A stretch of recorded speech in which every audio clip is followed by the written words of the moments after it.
In this video I'm going to be looking at Dungeon Crawl Classics. Last night I tried to make a video about the D&D adventure system and how it could be used using different parts from the different games to create an adventure in the Mines of Moria, but I made a technical boo-boo with it. I had left a caption way off the end of the video, so there was a load of blank space and it just looked rubbish. And to be honest, even I found the video quite boring. So I'm going to talk about Dungeon Crawl Classics today, and I'm going to roll up a character. I have my stats here: strength, agility, stamina, personality, intelligence, and luck. The game is based off of the OSR, sort of, with a few changes. So rolling the stats right down the line, that's a good start. That's a 4 for strength. Ordinarily, in a normal game, you would roll, or you would have 4 characters to run through a funnel adventure, and hopefully one of them might survive, but knowing my luck, probably wouldn't.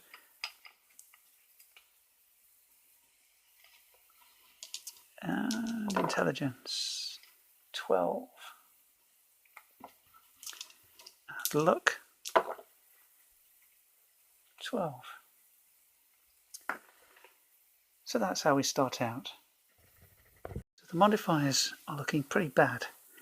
As I say, this is just a solo adventurer I'm rolling up here, so this isn't ordinarily how you would do it.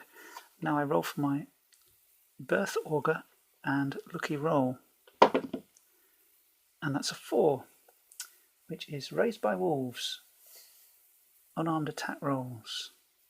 So I get a lucky roll for unarmed attack rolls, or something. Now what this means is my unarmed attack rolls will be affected by my luck modifier, and as I don't have a luck modifier, that doesn't mean anything. Okay. So now I check my saving throws. My fortitude is the same as my stamina modifier. My reflex is the same as my agility modifier. My willpower is the same as my personality modifier. So it's still looking pretty bad. I roll 1d4 hit points modified by my stamina, because I'm a level 0 character. And that's a 3 minus 1, that's 2 hit points. And I get 5d12 copper pieces. 1 randomly determined piece of equipment. That's a 14, that is a lantern.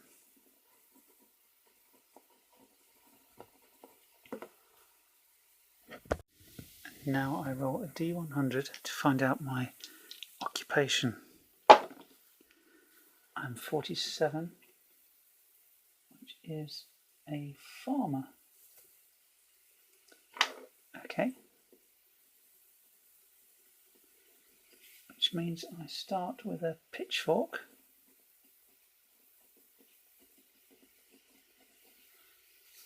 And a hen. Okay, just in case. Now I need to determine what sort of farmer I am.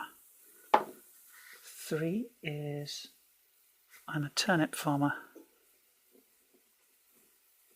I think I've been a turnip farmer before.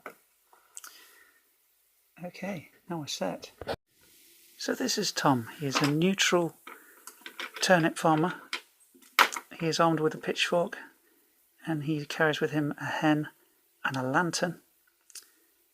And he was raised by wolves.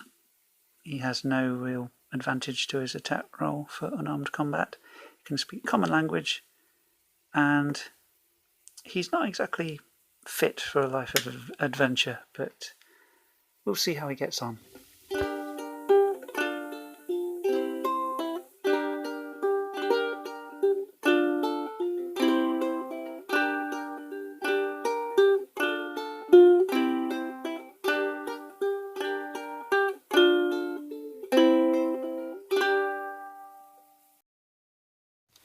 So I've just made a small little dungeon here, a little lair out of the tiles from the Legend of Drizzt. That's how I'm going to say it. And yeah, it's very simple layout. This is my character with his pitchfork, and his hen has been taken captive by these goblins, and he has to go in and get her back. Now, he's got quite a few copper pieces which he's rolled up, 30 copper pieces, because he's doing well as a turnip farmer, to be honest. So he might be able to pay for his chicken's freedom. Let's call her Matilda. So Matilda the chicken is being held here by this hobgoblin. Another hobgoblin, and the rest are just goblins. I have my patented reaction die, which tells you exactly what the monster is thinking. I just got some random white cubes and drew on it with a permanent pen. And I have my fate die here,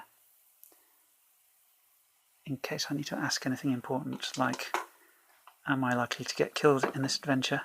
Oh yes, right. I kind of knew that, because I think if it just goes to combat, I'm going to get mown down by these goblins, and definitely by the hobgoblins, because they're quite tough. So what I'm going to do, I'm going to make my way carefully.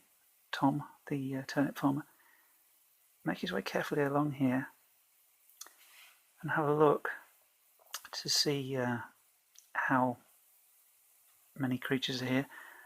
Only looks like there's one. I do have a lantern so I can see, and I will call out to this goblin in the common tongue to see if he's willing to negotiate.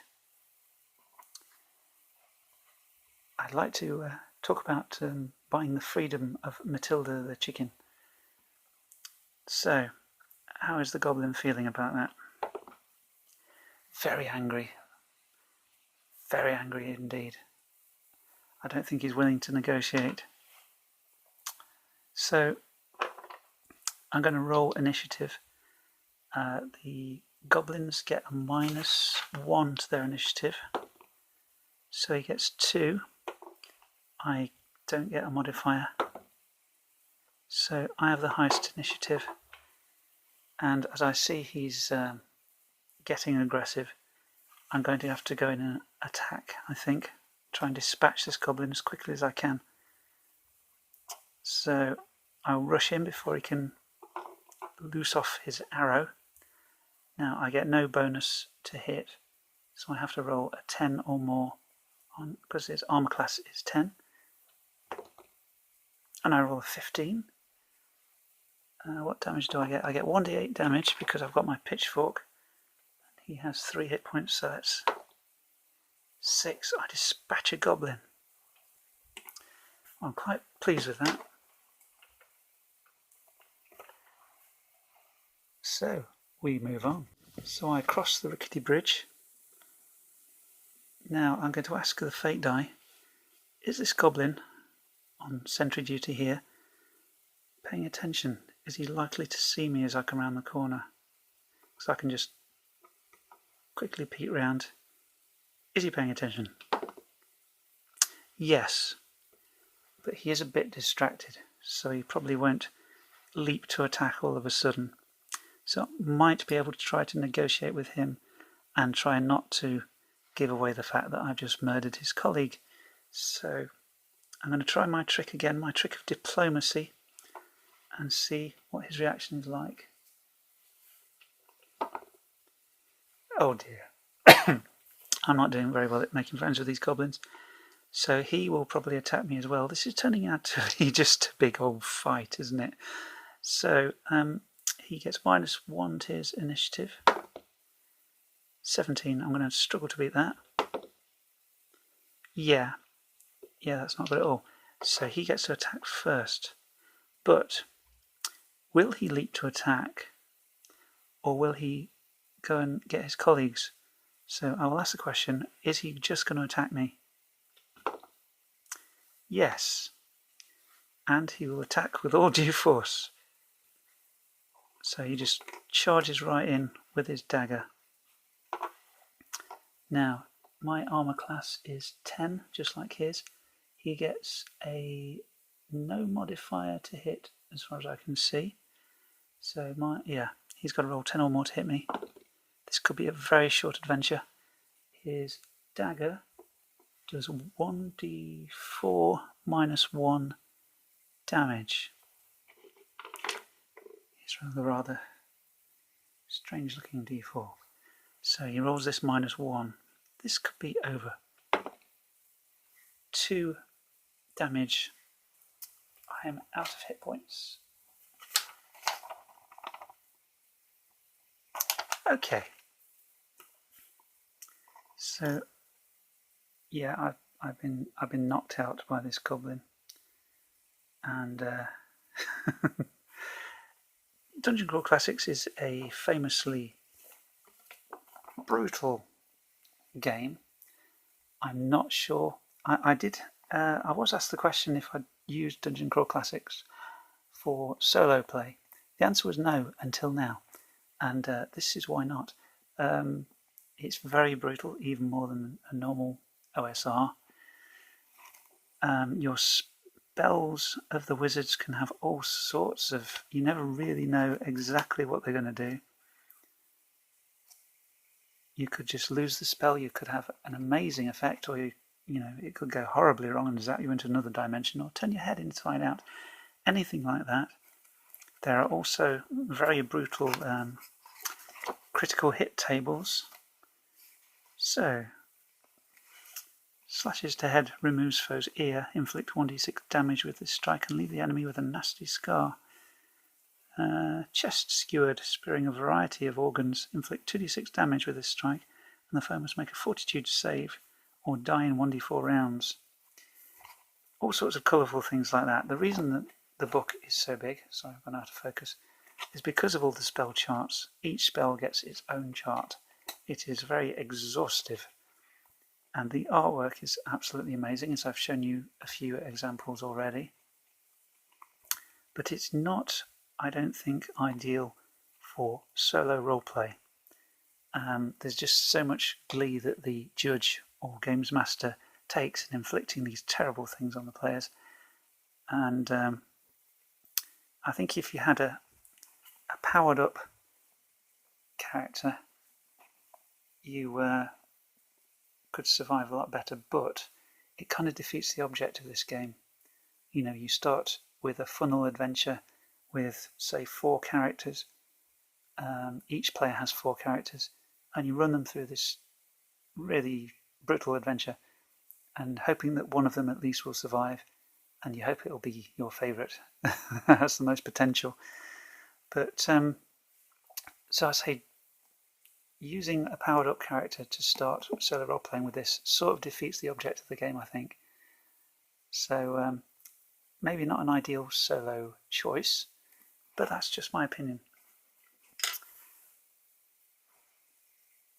Anyway, I'd just like to apologise for fouling up my video last night with technical issues. It wasn't a very interesting video, to be fair. It was just a playthrough of Legend of Drizzt tiles, trying to make it look like Moria. I just used all the dwarf characters from the first 3 games and monsters that were sort of orientated towards the Moria monsters, goblins and orcs and trolls.